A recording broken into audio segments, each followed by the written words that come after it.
Thank you for listening to the Big Ideas for Better Places podcast from CityWorks Expo. Before we get to today's episode, we want to take a quick moment and let you know that CityWorks Expo 8, Anticipating 2050, Acting Today, will be occurring October 4th through 6th in Roanoke, Virginia. We've got some really exciting speakers and some other activities lined up that we're excited about. If you all are interested, please check us out at cityworksexpo.com. That's cityworksexpo.com. But now, without further ado, let's get on to today's episode. Please listen carefully.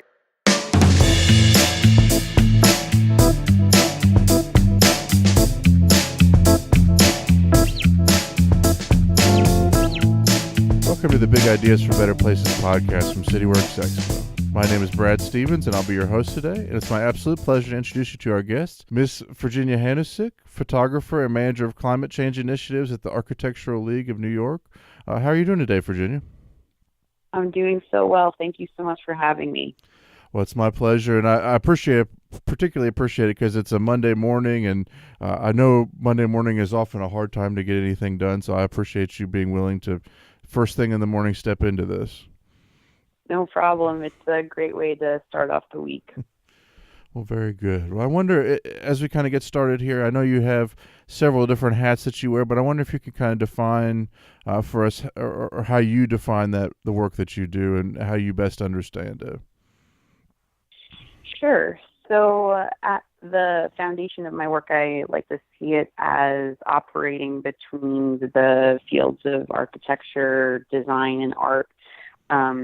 Seeing those three pieces as an opportunity to really motivate people and use the power of design to motivate people around the overwhelming, sometimes depressing topic of climate change. So I'm really operating in those fields and looking at ways to communicate these real-time changes with future scenarios to people in a way that's digestible and encouraging to them. I work in photography. I do a lot of photography work, so visualizing that sort of big-time issues that are pivotal to our time right now is something that is important to me in all of my work. So I work in architecture and design, but then also have my art practice that informs both. And I see them kind of working together in a oftentimes very beneficial, but sometimes challenging and interesting way. There's a lot to unpack there, but I think one of the things that jumped out to me immediately there was this question of, you're particularly when you're talking about climate change in some way, talking about future-oriented conversations, like we need to deal with this now because of what's going to be there in the future. And in some ways, photography is an art that is always going to be representative of the past or in a very present-oriented way. And so I'm wondering kind of how you use photography as a communication tool to look forward while knowing that what you're representing is current and present reality. Yeah, that's a good question. I have always seen photography, the nature of it being, like you had said, something that is inherently looking towards the past or capturing a moment that has already passed, right? So for me, my background is in fine art, but also in urban studies. So having kind of an anthropological lens and thinking about how people communicate and think about the future and think about change and how they live in cities, and not just cities, but in any environment really. And one thing, so I lived most of my life, being aware of these issues of a changing climate, global warming, our changing world environmentally. But I moved to Louisiana in 2014 and really became immersed in this new environment that was more on the front lines of climate change than anywhere that I had been in my life. And it really got me thinking into, okay, how is it possible for me to not really think or have this critical, lens around the landscape that I'm living in that isn't necessarily as directly impacted by, global warming and climate change, but certainly will in the near future. I'm from upstate New York, by the way. So the beautiful Hudson Valley, which is certainly prone to climate changes in their own way, is not the same issues that South Louisiana is facing, which is on the front line of sea level rise and coastal erosion. And I can certainly talk more about that with the projects that I've done there. But anyway, thinking about how immediate and urgent the need was to communicate what changes are happening really pushed me into the visual aspects. So photographing these changes in real time. I also was thinking a lot about how historically communication around climate change is something that was a little bit intangible. And by that I mean with scientific projections and the maps of sea level rise and oftentimes seeing in major publications the disasters of hurricanes and droughts and floods and all of those terrible events happening. Those are certainly alarming and can cause people to think about the devastating effects of what it means to live in a changing world with global warming. But I also I felt like a piece was missing from the conversation in terms of capturing the day-to-day. And I think that my photography really emphasizes everyday life and capturing the nuances and symbols in the built environment that really seeks to communicate what this unique moment in time looks like. And it's something that certainly is present and has a memorialized aspect to it, but I also really try to be able to work with different partners, whether that's professors from institutions or writing in journals, to really bring out the future scenario aspect, because that's not something that I can do visually with my work. I can capture this moment in time and be able to, really, what I hope to do is draw people in with the changes in these landscapes that are subtle, but that really start a conversation about the change in land that's happening. Right, and I think one of the things that is really fascinating to me as I look at it, and this strikes me every time I go with my wife to the beach, is that you drive through these areas, and almost inevitably, that hour away from the ocean tends to be culturally a place where life hasn't moved forward very much in the last 40, 50 years maybe. And so it's fascinating to see these pictures of, in some ways, of what seems like a past cultural touchstone that we know has kind of this impending sense of something that has to change soon. And that's a really interesting juxtaposition to me. Yeah. And for me, I spent several years in Louisiana documenting the coastal landscape there.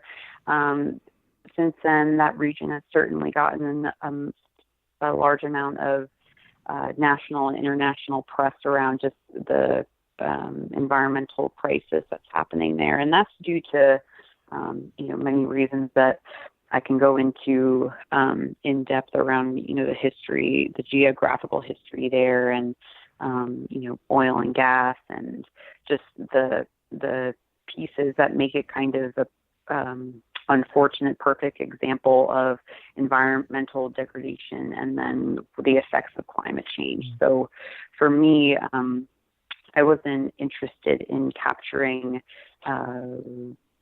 the aftermath of tropical storm or hurricane or flood certainly I lived through many of those down there, but I was more interested in kind of what the day-to-day looks like. What does if the road look like that is next to water on an everyday, and how are houses built around that, and how are people interacting with the built and natural environment there? That's something that's much more interesting to me, because that talks about people's ways of life and how, this is a region that has been living with water since its founding, since people started living there. So I have tried to bring that to my work in other places. I'm currently, trying to work on building out a national survey of this coastal land, partly because I just became so immersed in the work that I was doing in Louisiana, and also because I just see this moment in time as a unique moment where these coastal lands are really never going to look the same again. So being able to capture that as a means of, again, kind of remembering and documenting this moment, but also using it as a tool for people to start talking about these changes in their own communities. Well, I'm wondering kind of, as someone who's got a background as a fine artist, kind of how you view the role of the artist in that position as change maker. Is that something that has kind of always come naturally to you, or is it something that you've kind of had to work at to get to this place?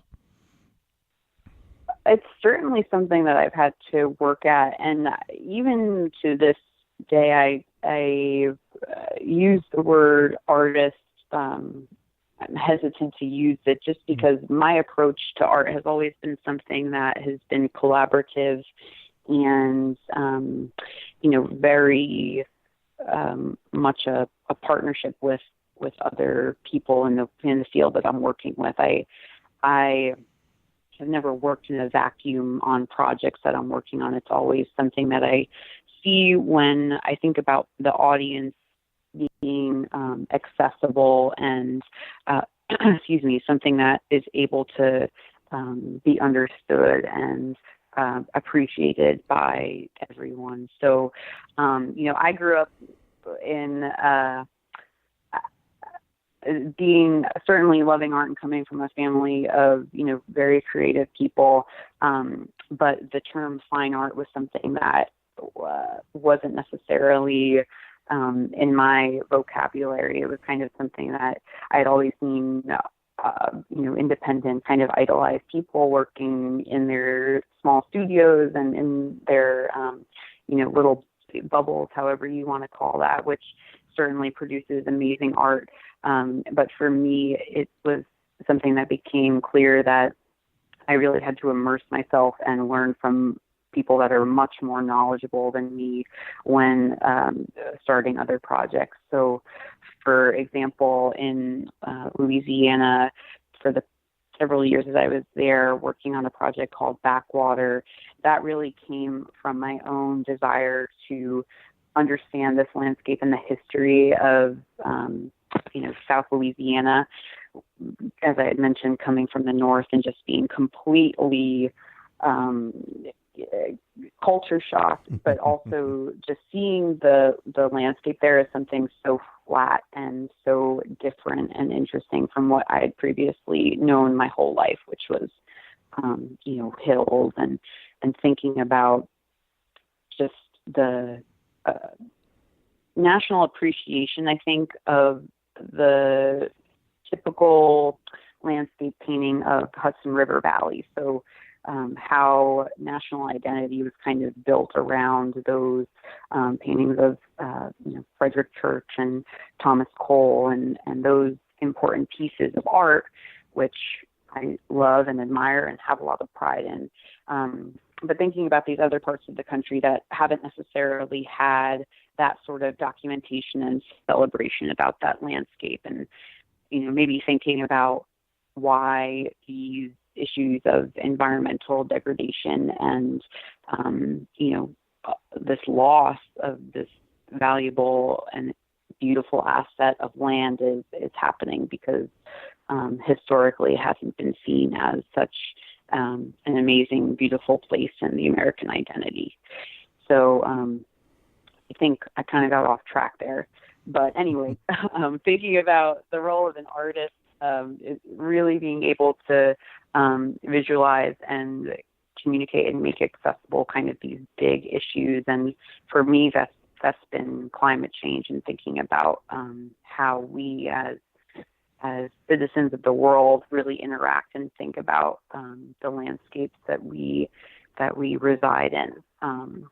I worked with an amazing geographer out of Tulane University, Richard Campanella, who has written numerous books around New Orleans and the history and architecture and geography of that place. So him and I collaborated on an article that was in Places Journal several years ago, and that for me was really kind of the embodiment of the values that I see as an artist in the world, as a means of working with someone who has the experience in communicating written work to a larger audience, but using my visuals to kind of enhance that and be able to bring this environment as close to the reader as possible. I'm intrigued, having been in these different places, this Southeast Louisiana versus New York City versus upstate New York. These are all very different places, and I wonder kind of how you describe your work differs from those places, from place to place. I'm wondering if if you can talk about climate change in Louisiana in the same way that you can in New York, or if how you talk about your work kind of changes based on who and where you're having that conversation. I would say yes and no. I mean, I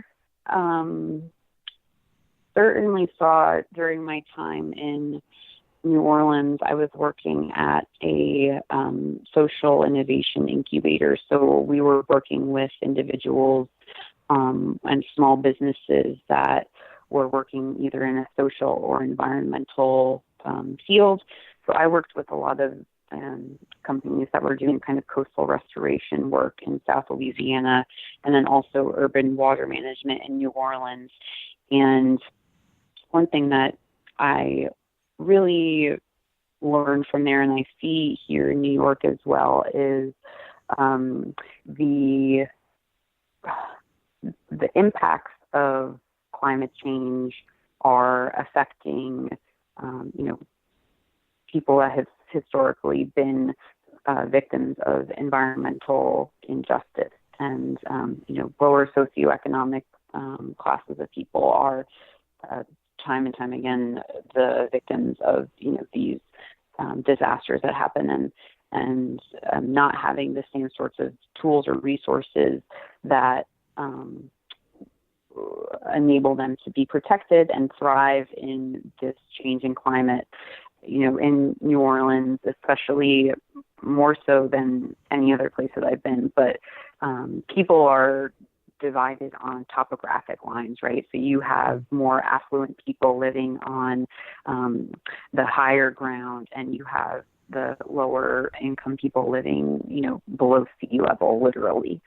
So thinking about how climate change is going to impact those communities even more with encroaching water and flooding, that's something that I've been thinking of in my work, and really have made it a priority for me to be able to communicate those types of injustices, and just kind of unpack the history of why certain communities are more prone to the effects of environmental disasters and climate change.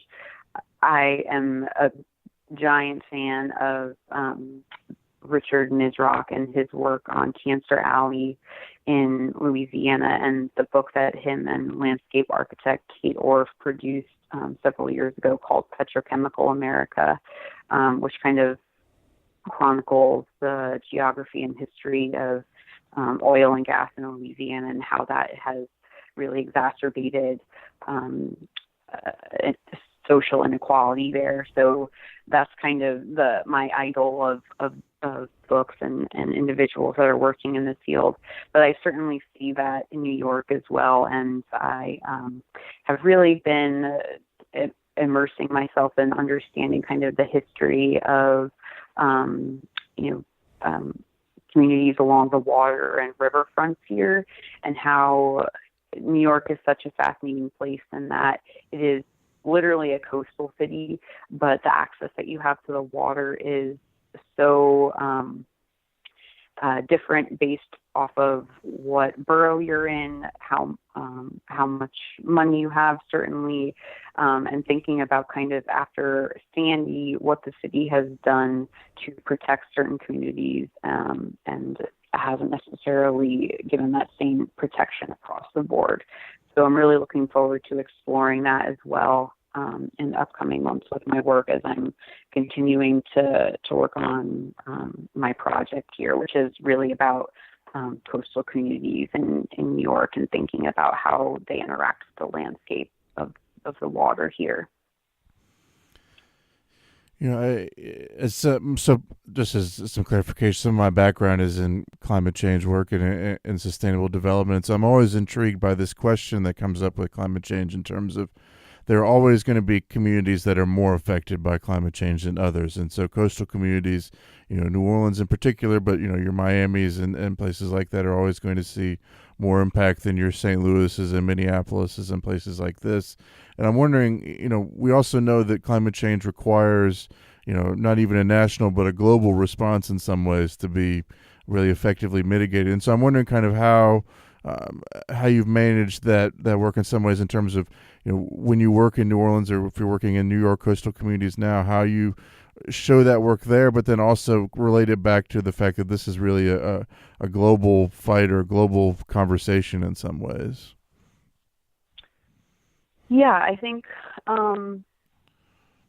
that's a good question. And to me, I really try to immerse myself in the local community that I'm working in, but also thinking about it on a global context. In my position at the Architectural League, literally every day is, reading through the news around what types of climate change policy is happening around the world. So for me, it's been really advantageous and incredibly enlightening to be in that position of understanding, the global trends, and thinking about climate migration law and carbon taxes, and just kind of how that is across the line. There's no sort of regulatory body or standard for how different countries or states or cities, adopt those policies. It's really kind of all over the place, which is terrifying, but also, in the other way you could look at it in a more optimistic way is that there are really a lot of opportunities for, local entities to adopt the policies that make most sense for them. There isn't any sort of cookie cutter way, or there isn't a standard blueprint for how to survive and thrive in the face of a changing world, right? Or at least not yet. So in the meantime, I'm really thinking locally and globally in my work as it relates to my photography. I really am looking forward to spending more time in New York, but I also have my sights on different places along the east and west coast, and kind of being able to compile a survey of that coastal land, and working with people that are, in Norfolk, North Carolina, somewhere that I've actually, really wanted to go, the Chesapeake Bay. I spent some time in Miami. Those are all places that I think where I'm looking to go with my work. And what I think is something that's important to the conversation right now is being able to capture this moment and how different communities are responding to the reality of rising seas, and kind of be able to unpack that visually and what the similarities are and what the differences are in terms of how they're going about that. We'd like to take a moment now to say thank you to our sponsors today. The Urban Affairs and Planning program at Virginia Tech School of Public and International Affairs offers an interdisciplinary approach to understanding planning and policy for megaregions, cities, suburbs, and rural regions in the U.S. and abroad. UAP faculty have expertise in urban planning, architecture, urban design, economics, geography, political science, law, technology, and engineering, and provide students with a multifaceted understanding of how communities grow and change. Students apply their knowledge and professional skills by participating in real-world problem-solving with community clients through project-based studios and applied research. UAP emphasizes technical analysis and policy evaluation in approaching the complexities of modern communities. So a big thanks today to the Urban Affairs and Planning program down at Virginia Tech for being our sponsor. If you'd like to hear more, check them out online. But without further ado, we'll get back to today's guest. Thank you. A lot of times these communities are not always the most affluent, although they often have affluent pockets in them. And so it's interesting. I think, when I hear you saying that, one of the most powerful things that comes to mind is this sense of, shared experience, that you guys are not alone in Louisiana with dealing with this, that they're also dealing with this in Norfolk and in North Carolina, and even, potentially around the globe, there are communities that are dealing with this. That's, to me, a very powerful thing that you can bring to bear there. Yeah, and I think, getting back to the question that you raised around the role of the artist, which is not to tell anyone what is right or wrong. And for me, being able to visualize landscapes in different places has certainly helped me think about the global climate crisis that we face and all of the various issues underneath that. I think that I'm really working, and what a priority is for me is being able to provide images that really start a conversation and get people thinking about how this looks like or doesn't look like where they're currently residing, what the similarities are in terms of the challenges that they're facing. There are a number of initiatives that are looking to bridge the gap between isolated communities, really trying to make it more of a collaborative, collective effort around tackling the various challenges that come with climate change. The first one that comes to mind is obviously Rockefeller Foundation's 100 Resilient Cities initiative. And, that's a global group of cities that are working together on various challenges. One of them certainly is flooding, but there are other scenarios that resilience officers in each city have the opportunity to meet kind of on a global level and have a dialogue around what a shared experience is in, Vietnam and then in New Orleans, and thinking about kind of how different cities are tackling those issues. When I was in New Orleans, I worked pretty closely with their resilience department there.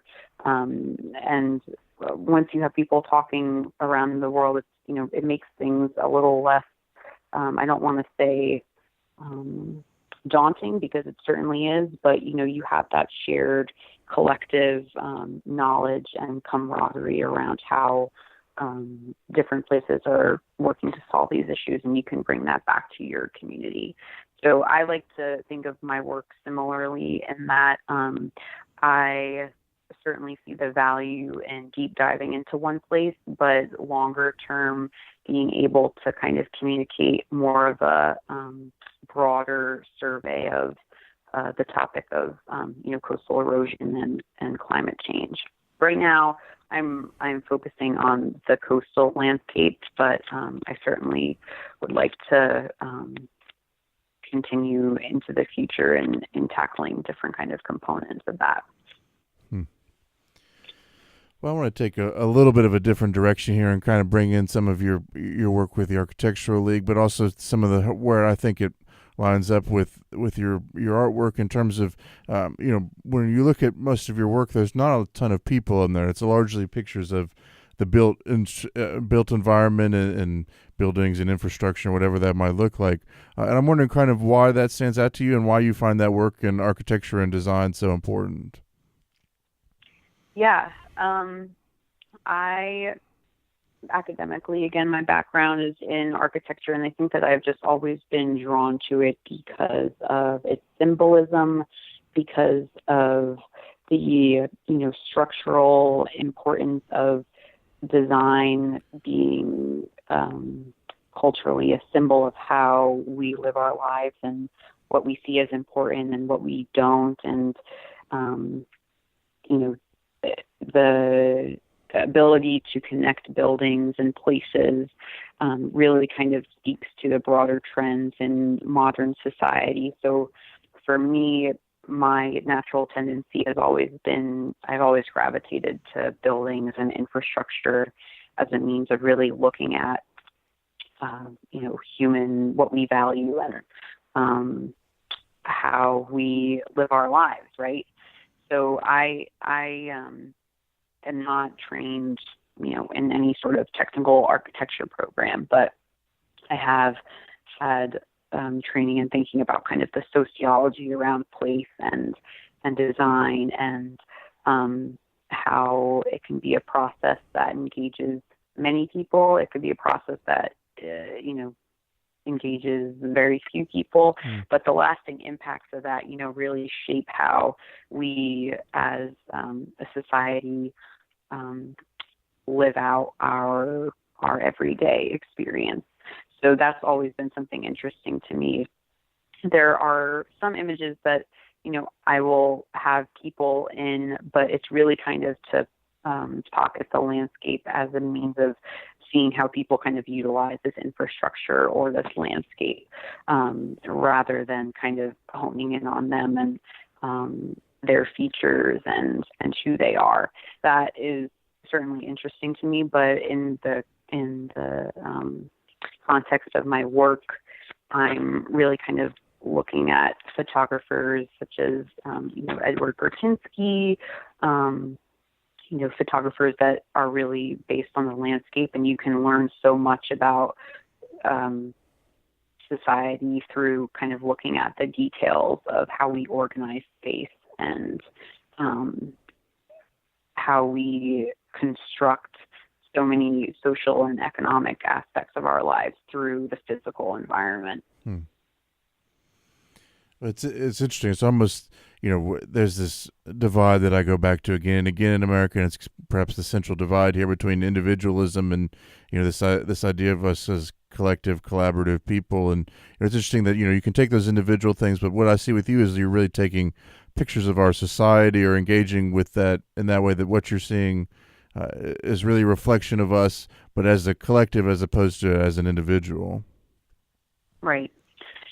And, I think it's really hard when you're photographing the built environment, at least for me, to make it about any individual, because I'm thinking always, about the history of planning policy, of housing policy, of all of these important decisions that were made prior to me capturing this image of a building that makes it what it is, right?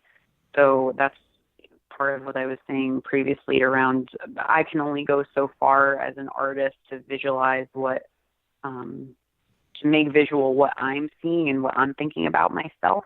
I think that I've found a lot of joy and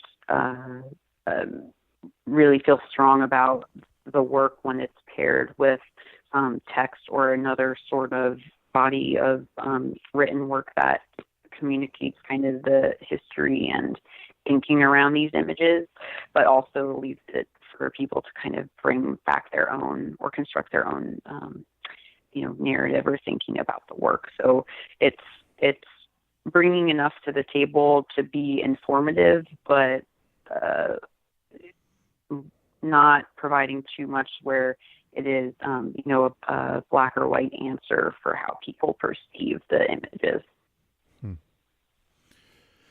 Well, to get back to the build infrastructure and design question to some degree, I wonder, it's not always viewed as the most important thing. And so we had a conversation on here many episodes ago with Justin Garrett Moore, in which he kind of, challenged us to think bigger about what design can be. And I'm wondering for you with that question of, I don't think most people, when they think of climate change, think of design as the first place or architecture as the first place to go for solutions. But, I wonder if you could challenge us as to why we might think differently about that and why we should look to that earlier in the conversation.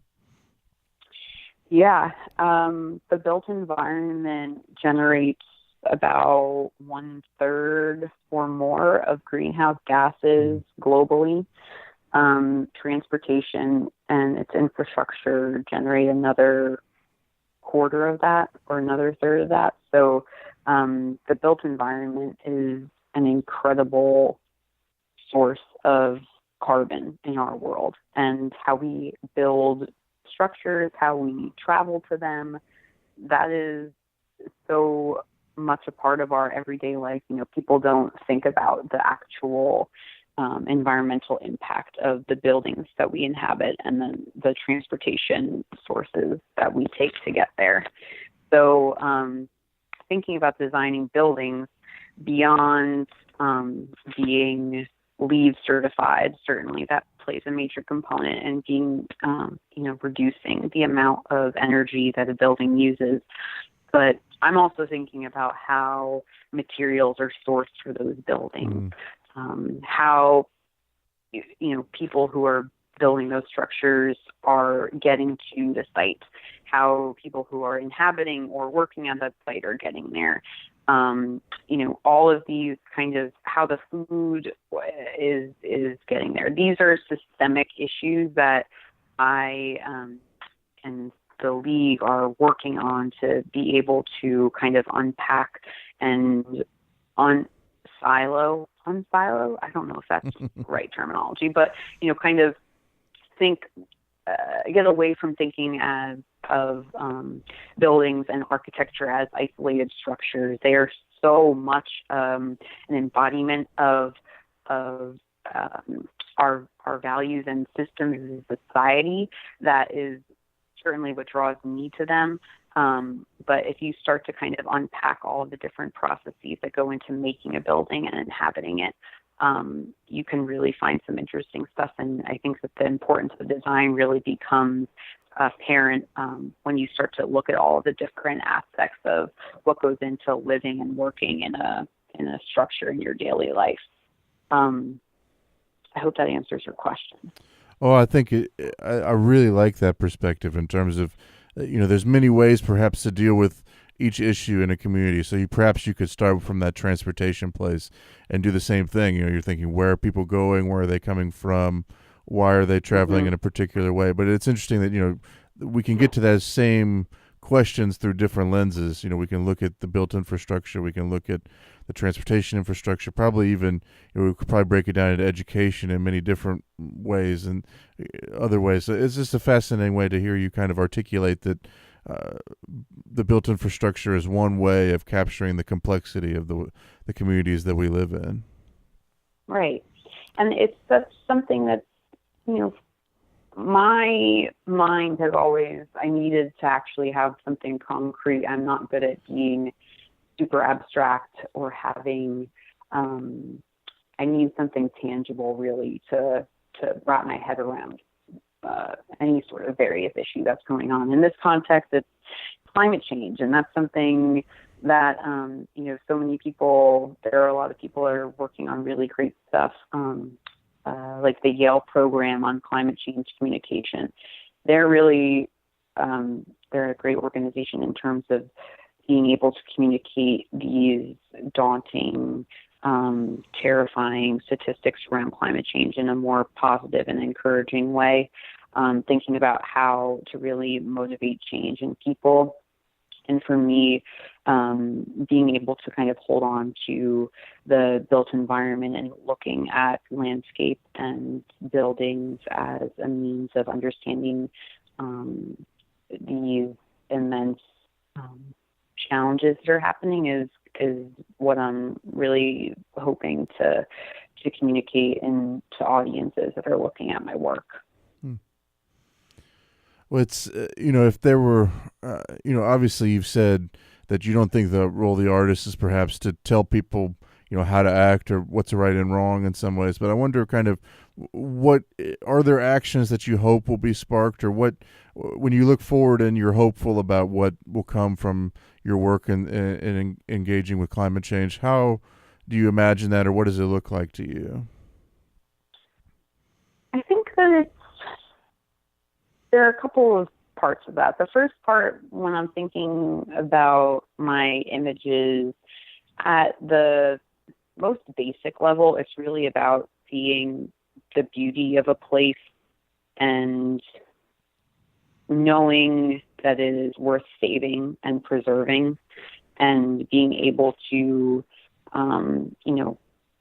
capture that moment in time as a means of really communicating to people that this can't be taken for granted, that this is in a location that is really vulnerable to climate change and our changing landscape.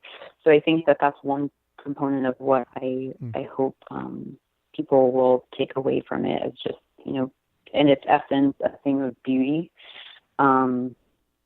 I also, in my work at the Architectural League, have been organizing several events around the impacts of transportation on climate change, and also thinking about a bigger project down the road that is essentially kind of an exposition on how people can live a lower carbon lifestyle across different geographies in the U.S. So my takeaway, or what I'm really hoping to do with my work, is to get people thinking about these issues and provide kind of a platform for doing that, being able to provide kind of an encouraging and motivating environment, rather than telling people the stark reality of what the future of the world looks like and leaving them to kind of figure it out on their own. I think in the past couple of years, I've certainly went from being in a place where climate change was something that I knew was happening, that I had studied, but it was so easy to not take it into account in my daily life because I didn't have to. I and in many ways still do live in a bubble that provides the comfort and allows people to be ignorant and not think about the choices that they make on a daily basis that impacts people across the world, and the packaging in your food, and just kind of how all of these basic modern necessities that you see as a part of just life are certainly not sustainable. So I think it's a process for me, as well as being able to kind of unpack and not get so immediately guilty or angry at what I'm doing, but know that there's a way and there are people around to really kind of help in making those changes that are small, that can create a more collective change. Well, I wonder, kind of building on that a little bit, is there something that's you've learned from doing this process and engaging with these places over the past few years that has kind of been unexpected that you've learned, or something that's changed your perspective in a way that has really been influential? I think, for me, when I first started this work and understanding the urgency of how we have to act, I think the rate of change was very slow and very frustrating for me, being able to I'm thinking about my time in New Orleans, and just as kind of some context, the history of living with water there has been very complex, because it is most of the city is drained swampland. So water has not been seen as something that is a positive attribute to the landscape. A lot of the city's history has been kind of building walls and keeping water out and pumping every drop of rain that falls into the city out of it. But clearly that is not something that is sustainable in any way. So one thing that the city is really looking to do is to integrate more water into its landscape and kind of increase the buoyancy of the soil there and make it, a more active landscape, and being able to bring in rainwater that comes from storms and not having it be this really terrible example of subsidence and having the city sink more and more. So, I became very like, okay, we need to do this now and we need to make these changes now. Like, these are clearly, this change has to happen immediately because we are facing these issues that are just getting worse and worse day by day. But when you actually understand where people are coming from that don't want that change to happen, and how the history of the city has really been fearful of water, and you compound, or you add hurricanes and issues of flooding to that, there's a real hesitancy there to incorporate water into the landscape, even though on a scientific level and thinking in the future, it would be something that's very beneficial and actually makes the likelihood of flooding and storm damage much less.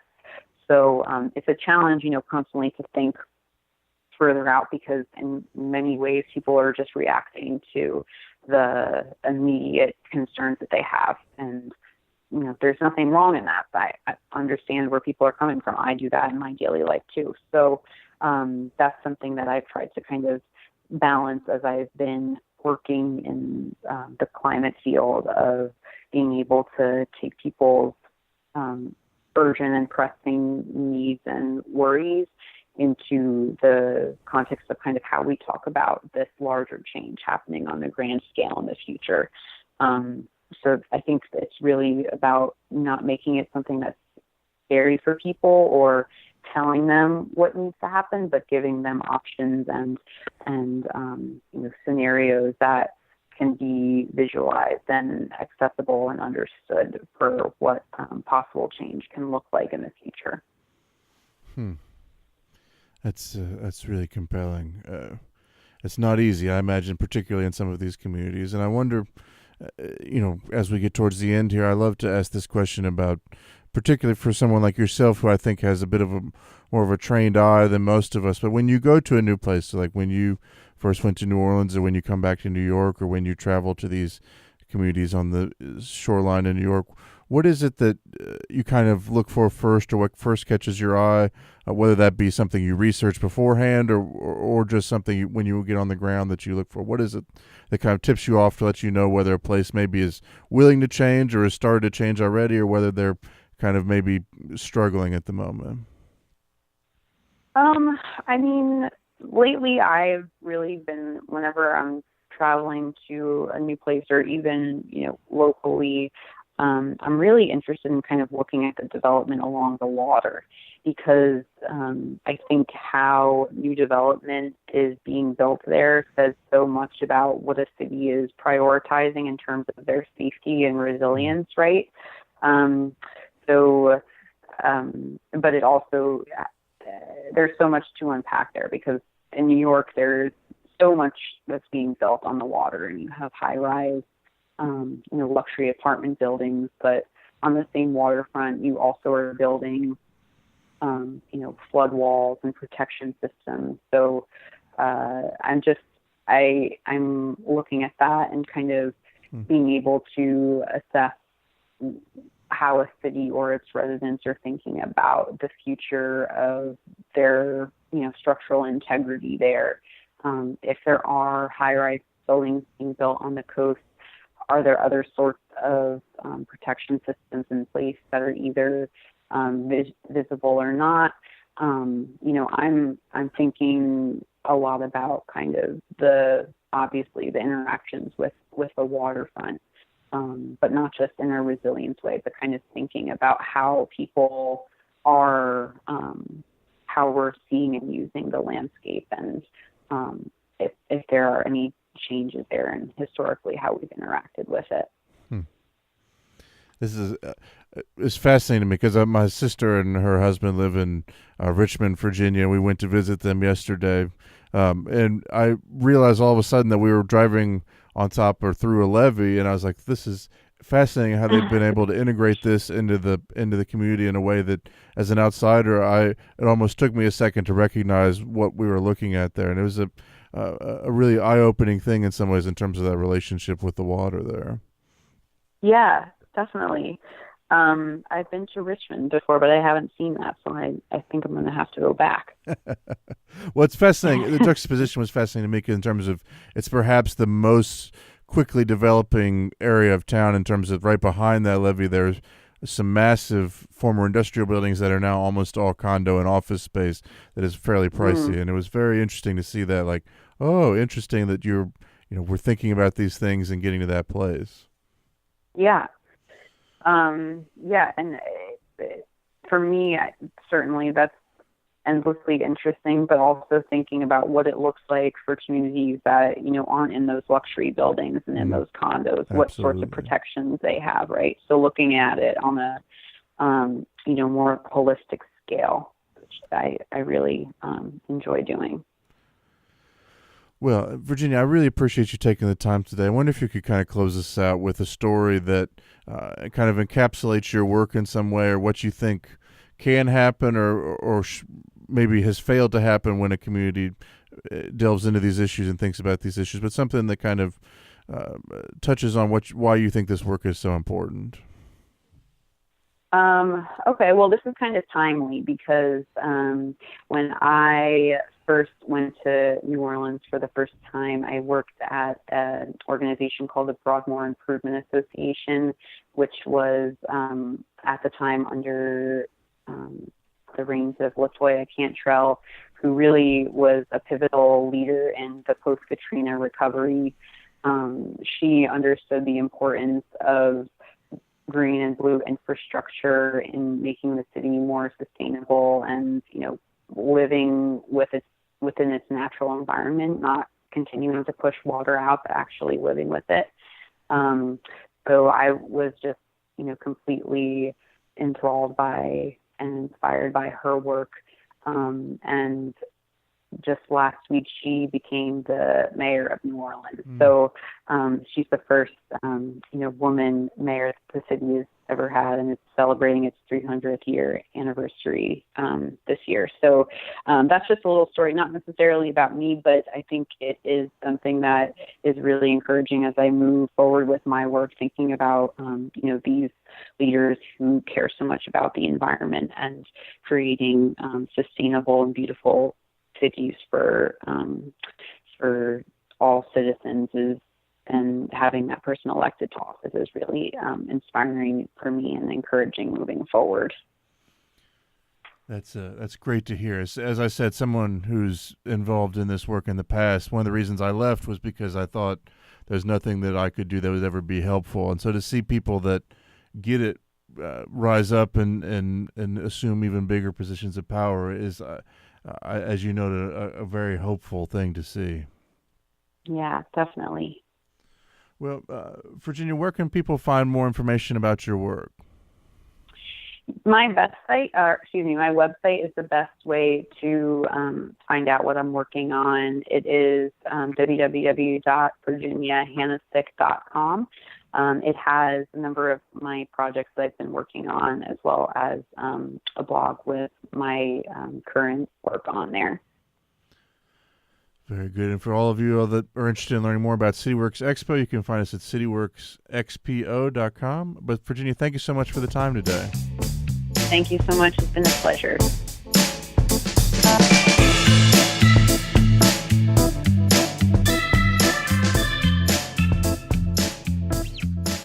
Once again, thank you for listening to the Big Ideas for Better Places podcast from CityWorks Expo.